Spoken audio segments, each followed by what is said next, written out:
مرحبا كيفكن؟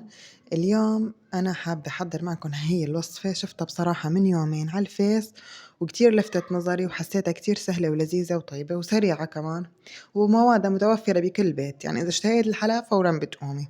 من خبز التوست عملنا كنافة، خلونا نشوف كيف. بداية طحنت خبز التوست يلي عندي كتير منيح بمحضرة الطعام، وطبعا خبز التوست مثل ما انكم شايفين يعني بايت مانو تازة. بطحنه لحتى صار عندي كتير ناعم مثل ما شفتوا بالفيديو، وبتركه على جنب وببلش بتحضير القشطة.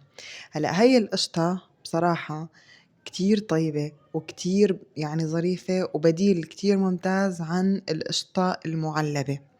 يعني إذا أنتم ما عندكم قشطة معلبة واحتجتوا قشطة، جربوها كتير رح تعجبكم إن شاء الله.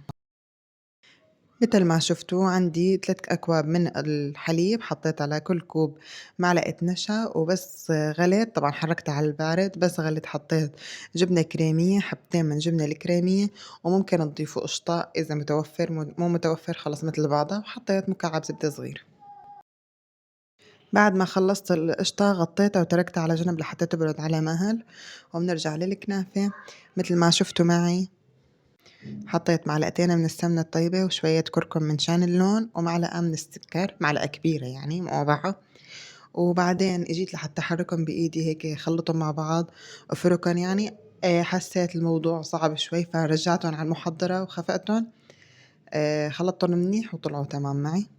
هلا عندي هاي الكاسات الفخار، بلشت احط فيها كمية مناسبة من الخليط.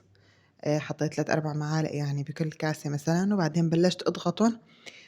ما لقيت عندي شي غير الكاسة هي بصراحة، فضغطتهم بالكاسة وتركتهم يعني انه على جنب لحتى احضر بقى صير حط فوقن القشطة. كبستهم منيح بالكاسة وبعدين حطيت بالمعلقة، يعني حاولت اني انا افردهم بالمعلقة، وبعدين بلشت أضيف فوقن القشطة. ممكن أحشيها بالحشوة اللي أنا بحبها، بس أنا فضلت إني أنا أحشيها بالقشطة مثل ما شفت بالفيديو. ممكن كمان إذا عندكن جبنة موتزاريلا أشقوان موجود عندكن يعني تحطوا له، كمان بتطلع كتير ظريفة وطيبة. بس في ملاحظة مهمة نسيت أخبركن عليها، إني أنا وقت بفردت التوست على الكاسات خليت أطرافها شوي عالية، كرمال إذا القشطة إجت يعني على الكاسة أو شي ما تحترق معنا بالفرن. هلأ في شغلة نسيت خبركن عليها، إني أنا وقت فرفتهم بالمعلقة للتوست حاولت إني أنا طلعهم يعني هيك أطرافهم تكون مرتفعة شوي عن القلب، من شان إذا طلعت القشطة أو شي ما تحترق معي وهي قاعدة عم تنخبز بالفرن. بعد ما حطيت الحشوة اللي أنا بحبها، ممكن قشطة ممكن قشقوان، يعني اللي حاببته أنا الموجود عندي.